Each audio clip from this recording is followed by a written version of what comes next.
You can sit over there. Mom. Olivia already planned the seating, Daniel said, not even looking at her. And in that moment, Margaret Whitmore realized she had been erased from her own family while still sitting at the same table. The dining room was warm, filled with soft golden light from the chandelier she had chosen 20 years ago. Back when this house had still felt like hers. Back when every chair had a place and every place had meaning. Now, her place was a last-minute addition. A folding chair at the far end of the table, slightly lower than the others, just enough to feel the difference. Margaret adjusted her cardigan slowly, her fingers lingering on the worn fabric as if grounding herself in something familiar, something that still belonged to her. Around her, laughter moved easily between glasses of wine and polished silverware, but none of it seemed to reach her. Olivia sat beside Daniel, radiant in a way that felt carefully constructed, her smile effortless yet calculated, her hand resting lightly on Daniel's arm as if claiming territory that had once been Margaret's by default, not by competition. Margaret watched as Daniel leaned toward Olivia, listening, nodding, smiling in a way he hadn't smiled at his mother in years. It wasn't sudden. Not really. The distance had grown quietly. Over birthdays missed, phone calls shortened, holidays rearranged until Margaret found herself fitting into whatever space remained, like an afterthought politely tolerated. She had told herself it was normal, that life changed, that children grew up and built their own worlds. She had told herself Olivia was just different, more modern, more assertive, that it didn't mean anything personal. But tonight felt different. Tonight felt deliberate. Margaret's eyes moved across the table, noting the small details she had once overlooked. The way Olivia answered questions directed at Daniel, the way she redirected conversations, the way Daniel never corrected her, never even seemed to notice. A plate was passed down the table, skipping Margaret entirely before someone awkwardly doubled back with a quick apology that felt more like obligation than care. She accepted it with a small nod, her expression composed, her posture still dignified, but her grip tightened just slightly on the edge of the tablecloth. No one saw that. No one saw anything anymore. Across from her, Olivia caught her eye for just a second, her smile unchanged but her gaze sharp, measuring, almost amused. Then it was gone, replaced by warmth as she turned back to Daniel, saying something that made him laugh again. Margaret lowered her eyes to her plate, untouched, the food already cooling. The room hadn't changed. The people hadn't changed. But something fundamental had shifted. Something she could no longer explain away as coincidence or misunderstanding. For the first time, Margaret allowed herself to consider a thought she had resisted for years, a thought that settled quietly but firmly into place. This wasn't neglect, and it wasn't distance. It was design. And she had been the only one who hadn't seen it coming. Margaret returned home that evening just after 9, the quiet of the house greeting her in a way that felt both familiar and newly hollow, as if the walls themselves had begun to echo a truth she had spent years refusing to name. She set her keys down in the small ceramic bowl by the door, the same bowl Daniel had made for her in a middle school art class, its uneven edges and faded blue glaze once something she cherished, now something she simply noticed. The kitchen light flickered on with a soft hum, illuminating a space that had not changed in decades, every cabinet and countertop arranged exactly as she had left them that morning, every detail still under her control in a way nothing else seemed to be anymore. She removed her coat slowly, folding it with care before placing it over the back of a chair, a quiet habit that spoke more of discipline than comfort. For a moment, she stood there, her hands resting lightly on the chair, her gaze fixed on nothing in particular. The evening replayed itself in fragments, not the loud parts, not the laughter or the conversations, but the silences in between, the moments where something subtle had shifted just enough to reveal what had always been there beneath the surface. Daniel's voice, casual and distant. Olivia's smile, warm but never soft. The empty space beside them that no one thought to fill with her. Margaret moved toward the sink and turned on the faucet, letting the water run longer than necessary, watching it swirl down the drain as if it could carry something away with it. She had spent years explaining things to herself, smoothing over the sharp edges of small disappointments, turning patterns into coincidences, turning discomfort into patience. After her husband passed, She told herself that Daniel needed time, that grief changed people, that marriage required adjustments, that love simply looked different as families grew. She had accepted fewer visits, shorter conversations, decisions made without her. All of it filed neatly under the quiet understanding that this was how life progressed. But standing there now, in the stillness of her own kitchen, Margaret felt something settle into place with a clarity she could no longer ignore. This had not been gradual. It had only appeared that way because she had chosen to see it that way. The distance had been guided, shaped, encouraged, not by circumstance, but by intention. She dried her hands carefully and reached for the small stack of mail on the counter, flipping through envelopes she had not yet opened, bills, advertisements, a handwritten card from a neighbor, ordinary things, manageable things, things that made sense.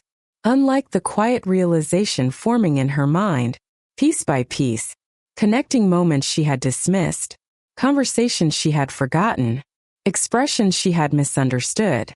She thought of the times Daniel had mentioned sending something, helping with something, arranging something that had never quite reached her. Each instance brushed aside with a simple explanation that now felt less convincing than it once had. Margaret placed the mail back down and leaned lightly against the counter, her reflection faintly visible in the darkened window above the sink.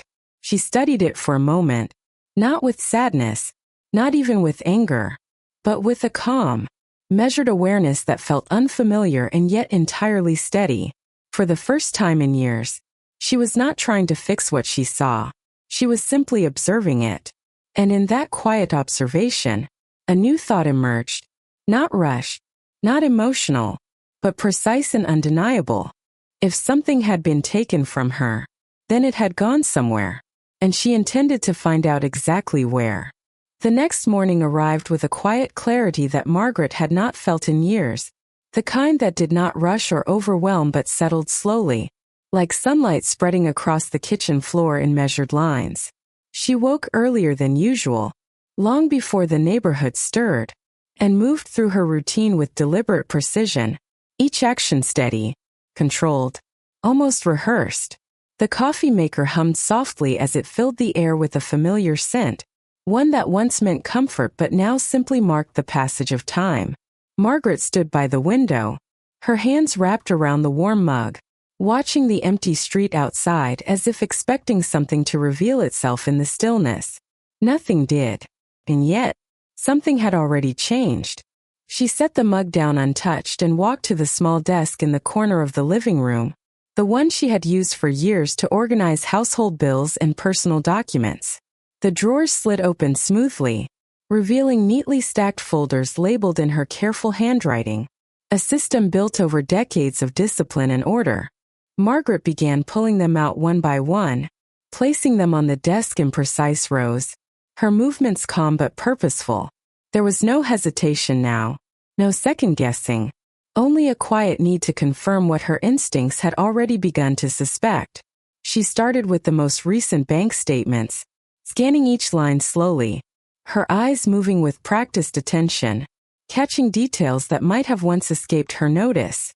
Deposits, withdrawals, automatic payments. Everything appeared ordinary at first glance, exactly as it should. But Margaret did not stop there.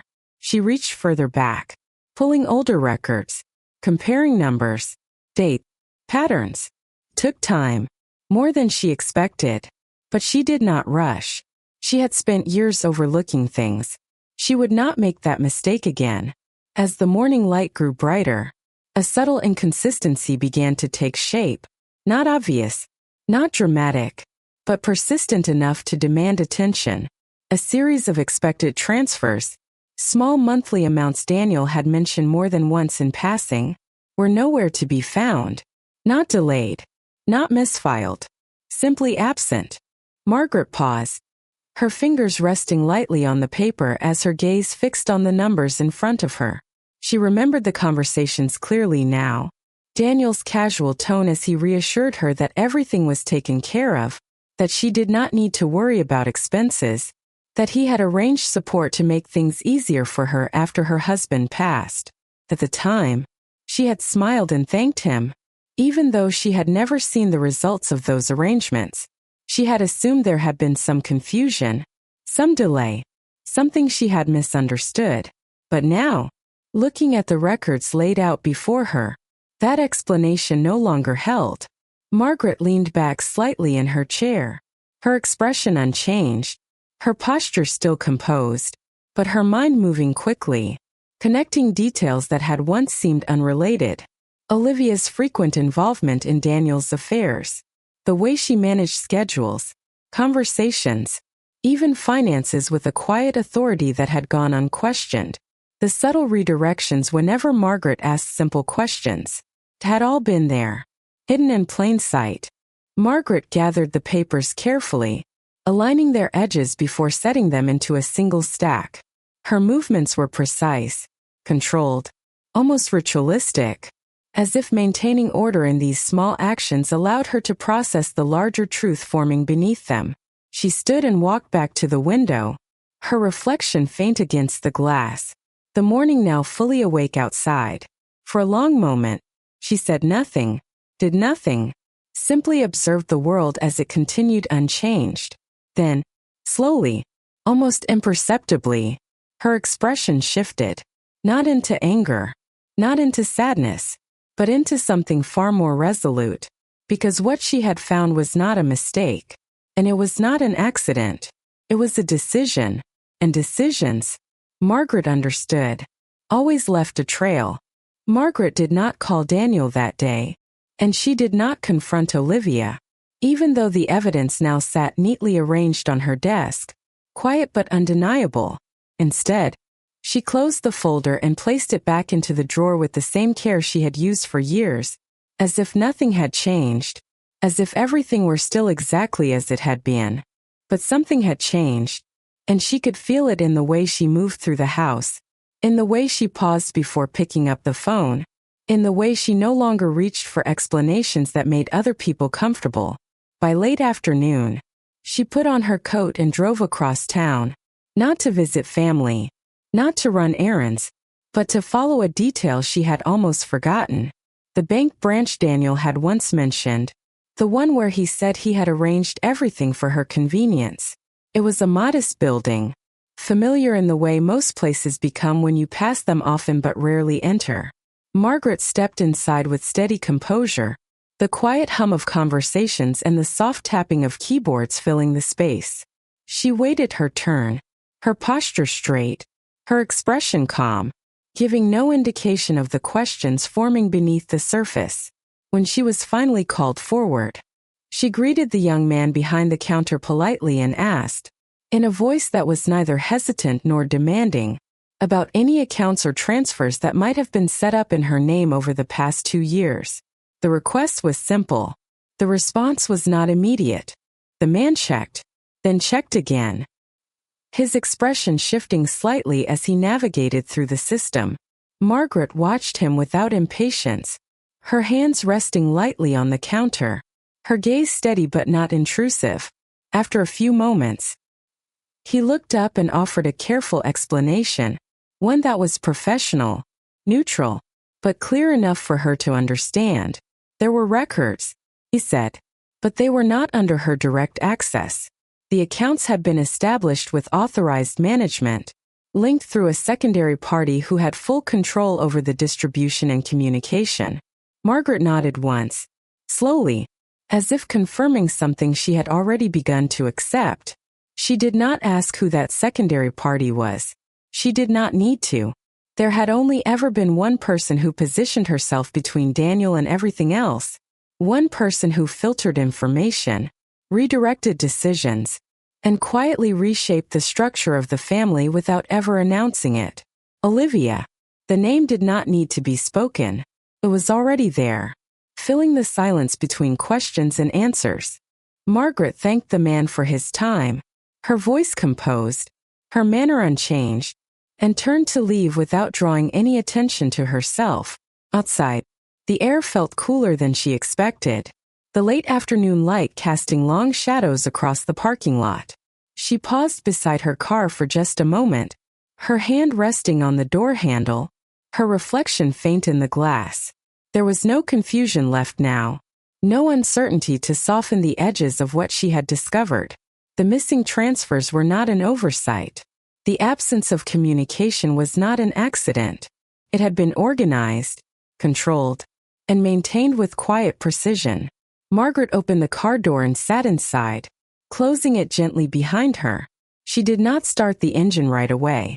Instead, she allowed the silence to settle, not as something empty, but as something complete. Because what had once felt like a series of disconnected moments had finally come together into a single, undeniable truth. And now that she could see it clearly, she also understood something else. If someone had been managing what was meant for her, then they believed she would never look closely enough to notice. And that belief, more than anything else, was where they had made their mistake. Margaret drove home in silence, the rhythm of the road steady beneath her hands, her thoughts no longer scattered but aligned with a quiet, deliberate focus that had replaced the uncertainty of the past few days. She did not turn on the radio. She did not reach for distraction.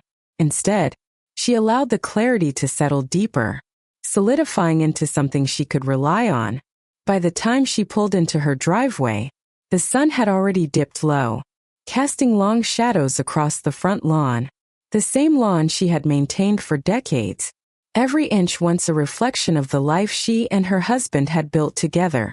She sat in the car for a moment before stepping out, her gaze moving briefly over the house, its windows, structure, its stillness. Nothing about it had changed, and yet, everything had. Inside, she moved with the same calm precision as before, placing her keys down, removing her coat, turning on the kitchen light. The routine remained intact, but the meaning behind it had shifted. Margaret walked to the cabinet and retrieved a single glass, filling it with water. Her movements measured, her breathing even. She no longer felt the need to question what she had seen. The answers had already begun to form, and now, she needed to understand the extent of them. She returned to the desk and opened the drawer once more, taking out the folder she had organized earlier. This time, she did not stop at the bank statements. She reached for older documents, papers she had not reviewed in years, agreements, letters, copies of records that had once seemed routine and unremarkable. She laid them out carefully, her fingers moving over the pages with the familiarity that came from a lifetime of managing a household, of paying attention to details others often overlooked. As she read, certain names appeared again and again, certain authorizations, certain signatures, some her own, others not. And there it was, subtle but unmistakable, a shift in control that had occurred gradually, almost invisibly, during a time when she had been grieving, when decisions had been made quickly, when trust had been extended without question. Olivia's name appeared where it had no reason to be, attached to permissions, to access, to roles that had quietly expanded over time, not openly declared, not discussed, simply integrated, as if it had always belonged there. Margaret paused, her hand resting flat against the paper, her eyes fixed on the signature that confirmed what she had already begun to suspect. This had not started recently. It had been built, step by step, decision by decision, each one small enough to go unnoticed, each one justified in the moment, each one leading to this. She leaned back slightly, her posture unchanged, her expression calm, but her awareness now complete. Daniel had not removed her. He had simply allowed someone else to step into the space she once occupied. And Olivia had done so without resistance, without hesitation, shaping the structure around her until Margaret was no longer at the center of it. Margaret gathered the papers slowly, aligning them once more before placing them into the folder. She closed it with care, her movements steady, controlled, almost deliberate in their restraint. There was no urgency in what she did next, no impulse to call, to confront, to demand explanations that would only be redirected or softened. Instead, she walked to the window again, her reflection faint against the darkening glass. Outside, the streetlights flickered on one by one, illuminating a neighborhood that remained unchanged. Unaware of the quiet shift taking place within one of its homes, Margaret stood there for a long moment, her hands resting lightly at her sides, her gaze steady, because what she understood now was not just what had been taken, but how it had been taken, and more importantly, why. They had assumed she would remain where they had placed her, at the edge, quiet, grateful, unaware. They had assumed she would not look closely, would not question, would not act, and in that assumption, they had revealed something far more valuable than anything they had taken. They had revealed exactly where they believed her limits were. And Margaret, standing there in the stillness of her own home, understood with absolute certainty that they were wrong. Margaret did not rush into action the following day, and she did not allow the sharp clarity of her discoveries to turn into something careless or impulsive, because she understood now that what had been done to her had not been careless, and responding without precision would only place her back into the position they expected her to remain in. Instead, she followed her routine exactly as she always had, waking early, preparing breakfast, moving through the house with the same quiet discipline that had defined her for decades.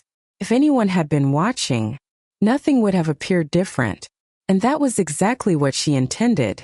Later that afternoon, Daniel called, his voice light, almost distracted, as if the distance between them could be softened by tone alone. He asked how she was doing, whether she needed anything, whether everything at the house was manageable. Margaret listened carefully, not just to the words, but to the pauses between them, to the subtle rhythm of someone who believed the situation was under control. She answered calmly, her voice steady, giving him nothing that would suggest she had uncovered anything at all.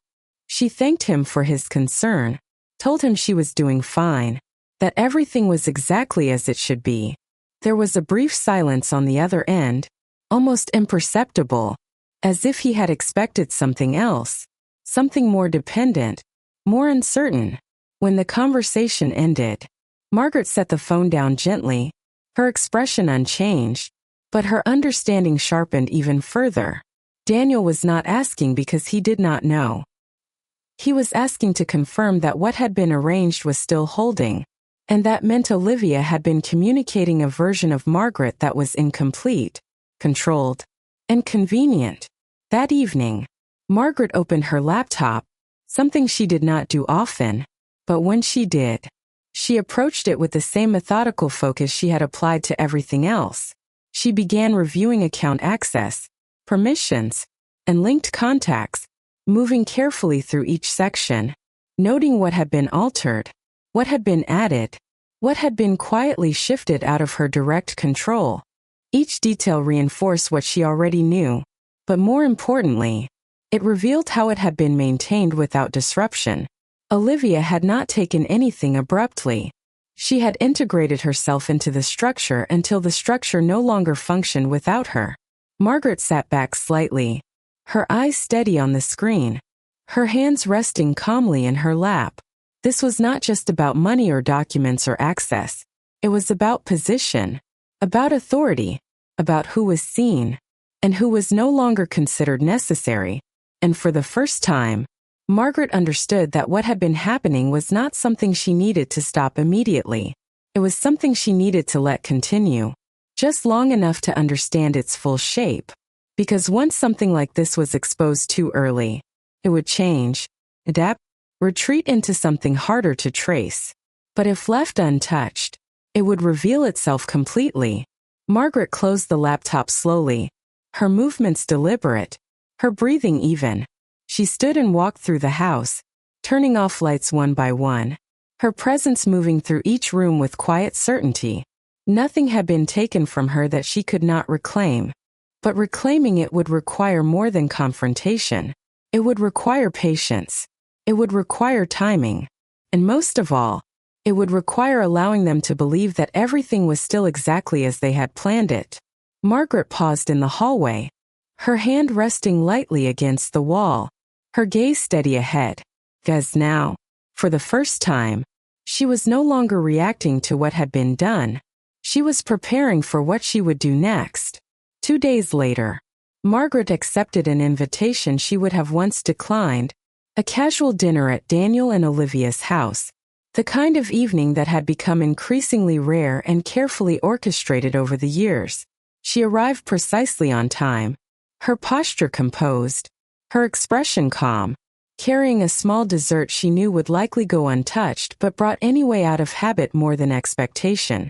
The house looked exactly as it always did, polished, curated, every detail in place, reflecting Olivia's influence in ways that had slowly replaced the traces of the past. Olivia greeted her at the door with the same effortless warmth, her smile perfectly measured, her tone welcoming without ever quite reaching sincerity. Margaret returned the greeting with equal politeness, stepping inside without hesitation, her eyes quietly taking in the space, noting what had changed and what had not. Daniel appeared moments later, his expression relaxed, his voice easy, as if nothing in their world had shifted, as if everything between them remained exactly as it should be. They moved into the dining room, the table already set, the arrangement precise, intentional, and Margaret noticed immediately where she had been placed. Not at the center, not beside Daniel, but slightly apart, positioned just enough to be included, yet clearly not essential to the flow of the evening. She sat without comment, her movements graceful, her presence steady. Dinner unfolded with familiar patterns, Olivia guiding the conversation, Daniel responding, the rhythm between them smooth and uninterrupted. Margaret listened more than she spoke. Her attention focused not on the surface of the conversation, but on the subtle exchanges beneath it, the decisions made without acknowledgement, the quiet confirmations that passed between Daniel and Olivia with nothing more than a glance. At one point, Margaret set her glass down gently and asked a simple question, her tone neutral, her gaze directed toward Daniel. She mentioned the financial arrangements he had once described. The support he had assured her was in place, phrasing it carefully, not as an accusation, but as a clarification. The effect was immediate, though subtle. Daniel hesitated, just for a moment, his expression shifting as he processed the question. Before he could respond, Olivia spoke, her voice smooth, her explanation ready, offering a version of events that sounded complete but lacked detail, redirecting the conversation with practiced ease. Margaret did not interrupt. She allowed Olivia to finish, her eyes steady, her posture unchanged. Then she looked back at Daniel, not with confrontation, not with emotion, but with quiet expectation. It was a small moment, easily overlooked, but within it, something became unmistakably clear. Daniel did not correct Olivia. He did not question her explanation. He accepted it, nodding slightly, as if what had been said aligned with his understanding, or perhaps with what he had chosen to believe. Margaret held his gaze for just a second longer before looking away, her hand returning calmly to the table. She did not press further. She did not need to, because in that brief exchange, the final piece had fallen into place. This was not simply Olivia acting alone, and it was not Daniel being unaware. It was something quieter, more complicated, a choice made not out of malice, but out of convenience, out of trust misplaced or never questioned. The dinner continued as if nothing had happened, the conversation shifting, the atmosphere unchanged, but Margaret no longer listened the same way. She no longer searched for connection, no longer waited for acknowledgement. She observed, she understood, and when the evening came to an end, she stood, thanked them both with the same composed politeness, and walked toward the door without hesitation. As she stepped outside into the cool night air, the silence felt different than before. It was no longer empty, it was resolved, because now she knew, without doubt, where Daniel stood, and more importantly, she knew exactly where she did. The next morning, Margaret did not linger in bed, and she did not replay the dinner in her mind the way she might have in the past, searching for different interpretations or softer meanings. There was nothing left to reinterpret. What she had seen was clear, and clarity, she had learned, was far more useful than comfort. She dressed with the same quiet precision as always, choosing a simple blouse and a structured coat, her appearance composed, her movements deliberate.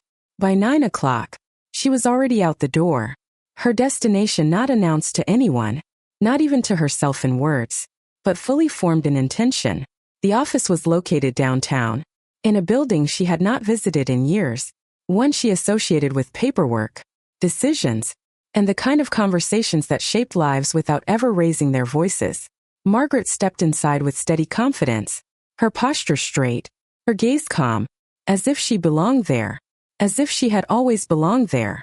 The receptionist greeted her politely, and Margaret gave her name without hesitation, requesting a meeting regarding her existing legal and financial documents. There was no urgency in her tone, no indication of conflict, only quiet certainty. She was asked to wait, and she did, seated comfortably, her hands resting in her lap, her attention focused but relaxed. When her name was called, she followed the assistant down a quiet hallway into an office lined with shelves of organized files and framed certificates. The man who greeted her was professional, attentive, and careful in the way he listened as she explained, in simple terms, that she wished to review and update any documents related to her assets, authorizations, and future arrangements. She did not mention Olivia. She did not mention Daniel. She did not need to. Instead, she asked the right questions, precise and measured, allowing the answers to confirm what she already knew. Permissions could be changed. Access could be revoked.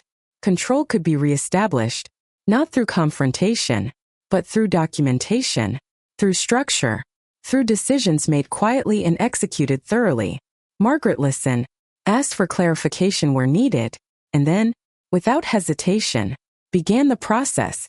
Forms were reviewed, signatures were placed, copies were requested.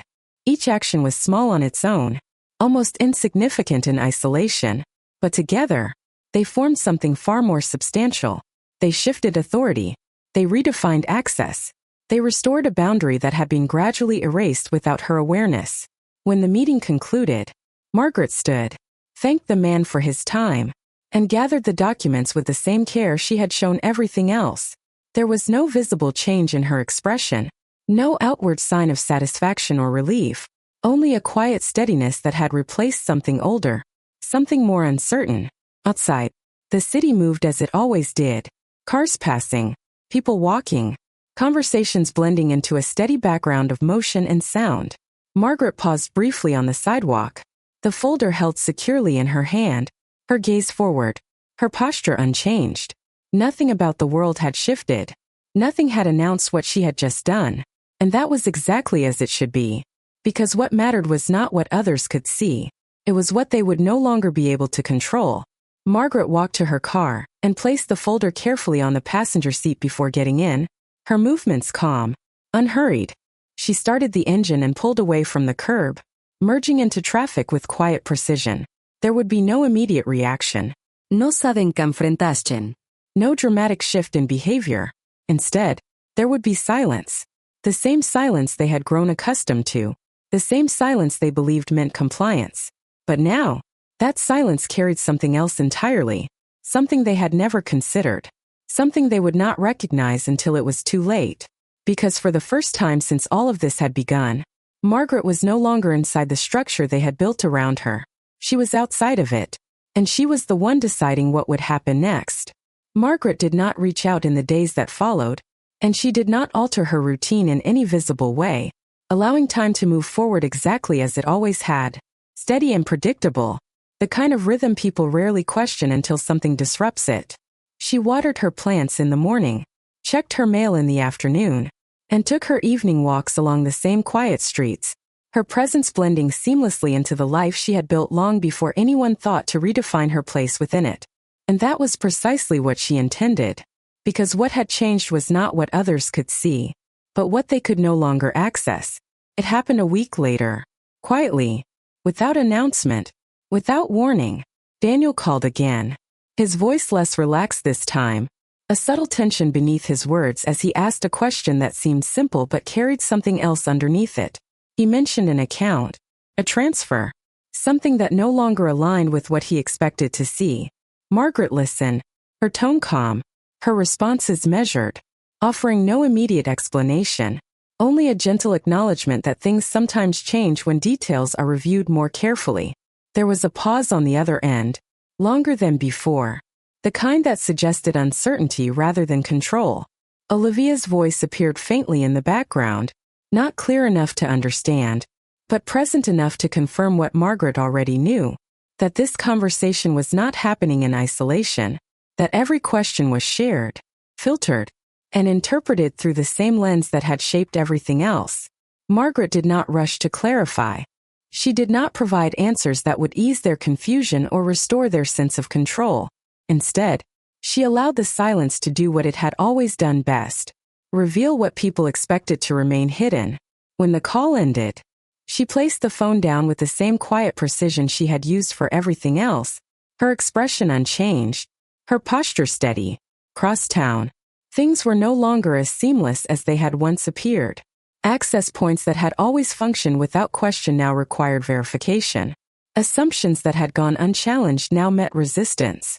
The structure Olivia had built, layer by layer, without opposition, had begun to shift, not dramatically, not visibly, but enough to disrupt the ease that had made it effective.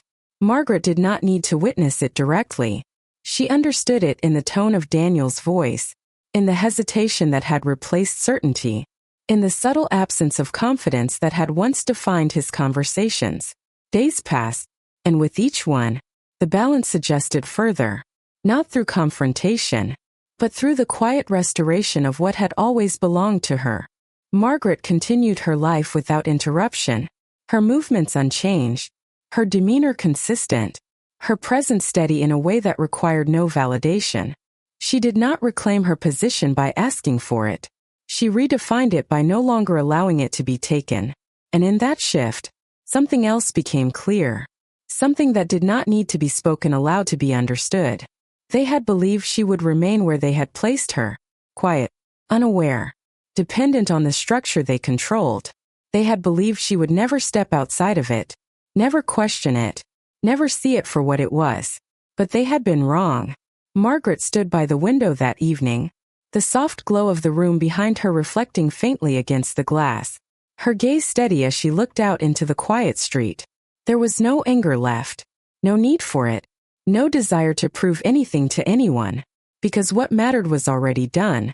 They had made their decision when they chose to overlook her, and now, she had made hers. Not to return to where she had been, not to argue for a place that had already been given away, but to move forward on her own terms, with a clarity they had never expected her to find. And in the stillness of that moment, one truth remained, simple and undeniable. They thought they had forgotten her, but in the end, she was the one who remembered everything.